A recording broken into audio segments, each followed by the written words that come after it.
everybody, how are you all? Well, I am Marika and I am your English teacher for the day.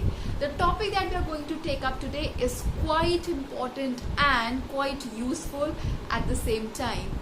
I am sure that you must have learnt about tenses and verbs in your lower classes, and we are going to use the concept of those topics in today's class, which is conditionals. So let's get started. But before moving any further, I want you to understand that what do you actually mean by conditionals. So conditionals are those sentences which have a condition in them. A conditional sentence, it has two parts. In the first part, it talks about the condition, and in the second part, it talks about the possible outcome if you follow that condition. Now, for example, if I say, if you wish to understand conditionals, you should watch this video sincerely. So in this particular sentence, there are two parts. The first part of the sentence, it talks about the condition, and the second part of the sentence, it talks about the outcome. So what is the condition? That you need to watch this video. And what is the outcome? To understand the topic properly. So I have put a condition that you need to watch this video sincerely for understanding this topic properly. I'll just give you one more example and this will help you understand this thing better. So look at this particular example. If you don't study, you won't be able to learn. So again, there are two parts of the sentence. One is if you don't study. Okay, and the second one is you won't be able to learn.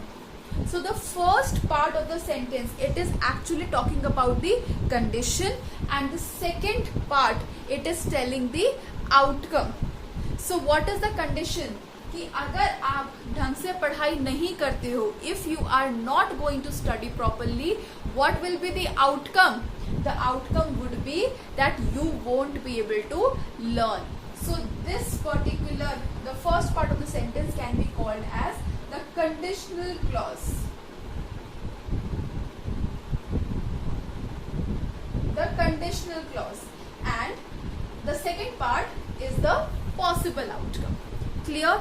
Have a look at another example. So here we have an example with us which says Tommy will meet an accident unless he drives slowly. So what is the condition here? The condition is that he needs to drive slowly if he doesn't want to meet an accident. So the condition is of driving slowly. The outcome is to keep himself safe. So this is conditional sentence. Now here I want you to understand two things. So there are several words which can actually talk about a condition, which can actually represent a condition. So in the first sentence, you see that you have a word that is if.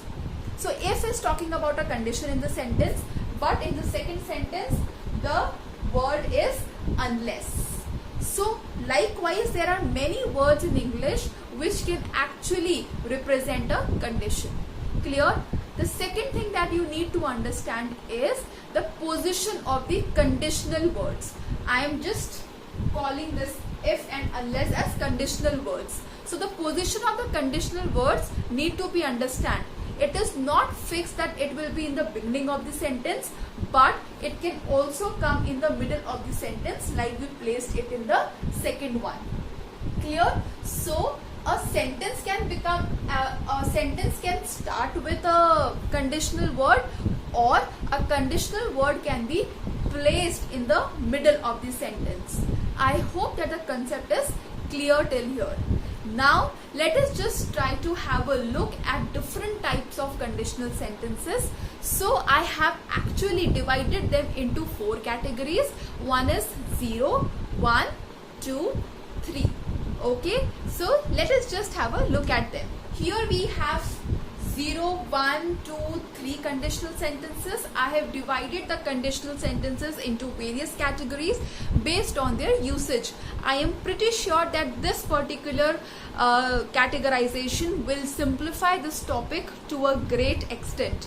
So let us just try to understand the use of each conditional sentence. So the 0 conditional sentence, When it is used when we are talking about universally true sentences.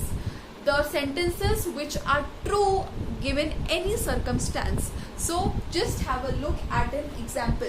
So it is saying, if water boils, it heats. So of course, if you boil water, it is going to heat. This is a universally true sentence. So whenever we are talking about a universally true sentence, it is going to be placed under zero conditional. Moving forward, first conditional. First conditional talks about the possible situations, the situations that have a possibility to take place. For example, if I say, if I come, I will meet you. So there is a possibility of me coming, and if that happens, I'll come and meet you. So this is what is first conditional. Second conditional talks about the impossible situations. For example, if I say, if I were a bird, I would fly. Now it is not possible for me to become a bird at this point of time, right? In later stages, maybe in later birth, in the next birth, I would become a bird, but at present there is no possibility of me turning into a bird. So this is an impossible situation. So whenever we are talking about a impossible event, that comes under the second conditional. And the last one is the third conditional. Third conditional is when we talk about our past.